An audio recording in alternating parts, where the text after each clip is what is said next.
Get the show on the road. Sorry, I got a cough. All right. That's what my doctor said. Cough. Oh no, that's you. He didn't say that to me. And it's turn your head and cough. Gosh, I wish all I had to do was turn my head.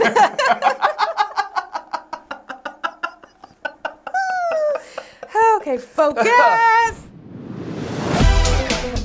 Hello and welcome to Jay and Laura TV. We are Jay and Laura Laffoon, and we are here for your life, your marriage, and your family. And we had so much fun this week, I have to tell you. You know, sometimes wherever you live, there's cities near you that maybe you go to all the time, but you've never really explored them. Well, this week, we had to go do a video shoot in a town about an hour and a half from here. It's not a town, it's a city, Grand Rapids. It's one of the bigger cities here in Michigan, Grand Rapids, Michigan. And we go there all the time because that's where one of the really nice malls are. And that's where we always go, is to the mall. Well, our video shoot was in like a worn down industrial area of Grand Rapids, which there's a lot of those in Michigan, worn down industrial, no longer used, but we won't get political. So I'll try not to anyway. So then afterwards, we were talking to our Compassion representative that we were doing a video shoot for Compassion. And we were like, hey, let's go get a cup of coffee. So we went to this really cool coffee place. Never been to before. I put pictures on Facebook so you can check them out. Then we went into an organic market, and then he was like, hey, if you like this market, you should go to this market. Oh my goodness, we went to the coolest market. Martha's Vineyard in Grand Rapids. You want to check it out. Then we drove just downtown into Grand Rapids and ate at this really cool cafe, and there's all kinds of shops. There's so much to do in Grand Rapids, Michigan. And it was just fun, and we're going to go back and do it again. Yes, because we now are. we found stuff in Grand Rapids, Michigan. But take time to just explore places. It's just fun. You'll have a real life too. Here we go. Our question of the week comes from a gentleman who says, how can I lead when my wife won't follow? Well, when you figure that one out, tell me. I think it's all in your perspective. It is all. And where we want to go with this is quite simple. And that is maybe your definition of leading needs to change.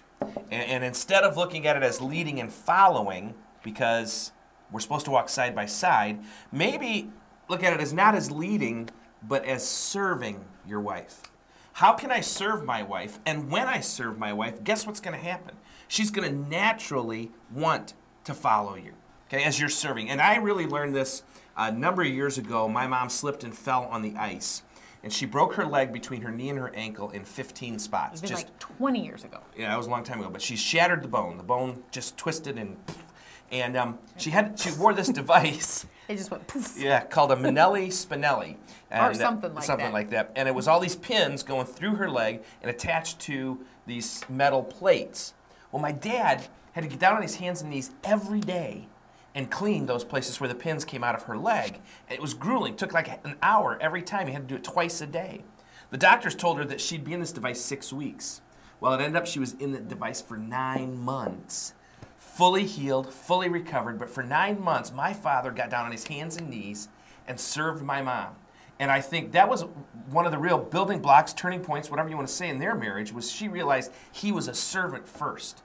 Why wouldn't I lead him? So there you go. Why wouldn't I lead him? Why wouldn't I follow him? She still does lead. She still does lead. There we go. I believe that was a little slip there. But yeah, so here we go. You know, I have been doing a lot of research, really wanting to bring to you guys, our viewers, some really fun stuff. And this in the is news. super fun. And this is from the Huffington Post, but it's like Huffington Post wedding is what it is.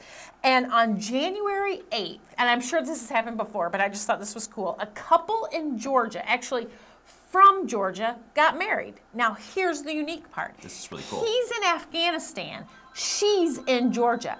And they got married via Skype. Is that just the coolest thing ever? Awesome. They got married via Skype. He got all of his buddies in Afghanistan around him. She got all of her family around her. They had the pastor. They got married via Skype. I just think that is the coolest thing ever. And you can check it out on Huffington Post Wedding, and you could even watch the video of them getting married. Super cool. Well, I think that's it for this week.